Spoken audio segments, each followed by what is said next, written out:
Hey guys, welcome back to another video. Today I'm going to show you more of the full potential of the Sculk Catalyst and Warden farms. Turns out the Sculk Catalyst is actually by far the best mobile source of XP in a game, way better than Bottles of Enchanting. And this completely flew under my radar at first because I always assumed Sculk Catalyst dropped 5 XP like the Sensors or the Shriekers, but in one of my last videos, Dillov actually pointed out that you get 20 XP per Sculk Catalyst broken. For Bottles of Enchanting, you get 3 to 11, so 7 on average, but it's also not reliable how much you get. And with the Sculk Catalyst, every time you break one, you get 20 XP. And this basically makes it a perfect item. You can just put it in the ender chest and have with you in case your Elytra breaks or your Netherite pickaxe runs out of durability. You can quickly place down some of the Sculk Catalyst and repair it. So here we got a Elytra that is completely broken. Just gonna put it into my chest slot, and all you need really to repair it would be 11 Sculk Catalysts and yeah, how to break it quick. Doesn't even matter if it has mending or not. So just gonna place it down, break all of those. There we go. And the Elytra is fully repaired. Took maybe 5 seconds. Yeah, this is definitely way better than going back to your XP farm and repairing it there. So if you have a completely used up Netherite pickaxe that has 0 durability left, you can also quickly repair it with 51 Sculk Catalysts. We're gonna do that as well. I'm just gonna put this in my offhand, and yeah, we're gonna place all of them down real quick. Then I'm gonna put my pickaxe in the offhand, and we're gonna mine all of those Sculk Catalysts. There we go. So I actually get 2 XP balls from each catalyst. One has 17 XP and the other has 3. Technically, you could also make a very fast XP farm. So if you blow up the Sculk Catalyst, it's possible to pick up 360,000 XP per hour. In case you want to get a ton of levels, but of course you would need a lot of Sculk Catalysts. Okay, there we go. Pickaxe fully repaired. Doesn't take long. It's also possible to use player-lit TNT to get the XP from blowing up Sculk Catalysts. I'm just gonna show you a nice pattern how you can get a lot of Sculk Catalysts within range of single TNT. So we're gonna just fill a 3x3 in the ground. Then on the side we're gonna have a 5 long and 3 high wall on each of the 4 sides. So this can be reliably blown up. There we go. And then we're also gonna cover like a roof on top. Another 25 blocks we can place down there. Okay, so just gonna go out block here, and we're just gonna leave a gap in the middle where we drop down the TNT. There we go.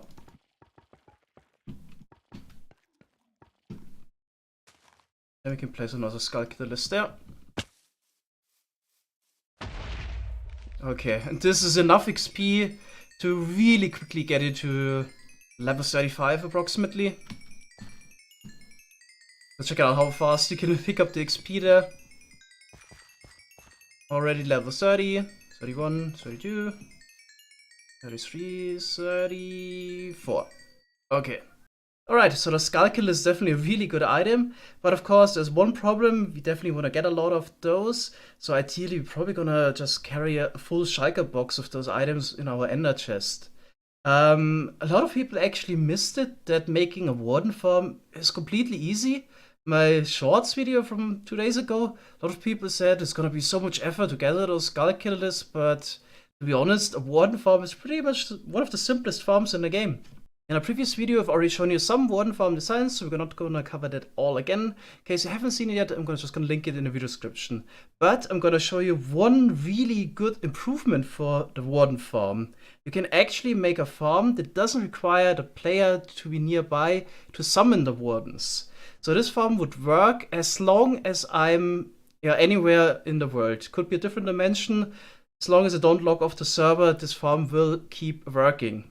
So it works like this. We have a arrow that was shot by a player into the top of a piston, and it just continuously extend and retract the piston, which keeps the arrow alive. Usually it despawns after 1 minute, but if it gets moved, then this countdown is refreshed. We also need a Sculk sensor to trigger the Shrieker here.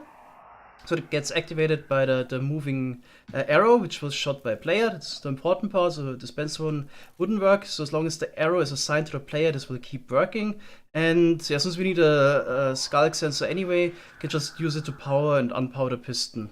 So just by adding 2 more blocks and 1 arrow to your Warden farm design, existing one, you can basically make this work remotely. You can also show it. So we're using a command block right here just to kill the Warden.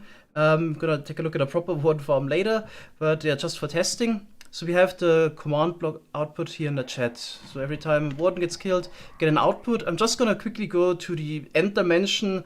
And yeah, this will show you that this keeps working. Okay, so now we're definitely nowhere near the Warden at all. We're not even the same dimension, but every 12.2 seconds, get a new message in chat, killed Warden.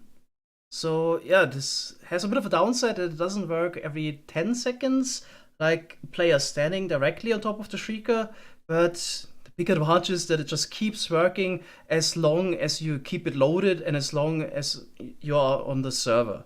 So you could do anything else right now, work on your base, work in the Nether, do something else. This will keep producing Sculk catalyst.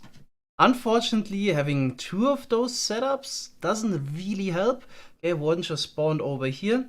Because there's still the 10-second global cooldown on Shriekers. That means Shrieker can only activate every 10 seconds per player. Now, one spawned on the right, but there was at least 10 seconds in between.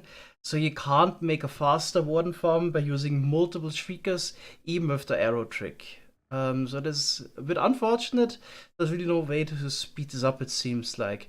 But what it can at least do is if you have 2 players, then player 1 could shoot his arrow into the farm on the left, and player 2 could shoot his arrow farm on the right, and you actually get twice the wardens and twice the catalysts. So yeah, you need more players to get more Sculk catalyst items, basically. Okay, so here we have an ancient city that was completely turned into a Warden farm. So there's now 22 portal-based Warden farms, and also got 22 players online right now, besides myself. I just put most players directly under the farm, but they also don't need to be present there. They could also use the arrow trick and do something else on the server. So let's have a look around. It's just, really 22 of those farms. The Shriekers and portals on top, and I kept a distance of at least 24 blocks between those farms. What I also did was to add a turtle egg here on the side and powder snow based killing setup for all the zombified piglins who would spawn in the portals. So it could happen because they're so close to the players that they wouldn't despawn and add to the lag. So I was getting rid of those, but yeah, so let's have a look around. Everything is basically within a 220 by 220 area, so that means all the portals can also link to a single portal in the Nether dimension. Alright, so let's check out the Nether side. So here all the wardens are incoming, and we want to get rid of those wardens a little bit quicker. That's why we have a drop shoot, so we pre-damage them already with fall damage. Actually put the portal as high as possible in the Nether, and we let them drop down 250 blocks on top of a pointed dripstone. So here we don't have a lot of blocks, we just basically have some no blocks again. The tractor wardens, so they would step out of the portal, and here we got pistons pushing over, so they nicely in a 1x1 drop shoot. Okay, let's also drop down and see what happens to the wardens. He broke the bedrock for this. And here we go, they all fall on top of a pointed dripstone. There we go. Oh, we have so many catalysts. Chest is already completely filled. So they survive even that much of a fall, but they don't have a lot of health left. They have just a couple hearts left, and the 24 minecarts there will take care of the remaining health. So they're killed by anti-cramming here.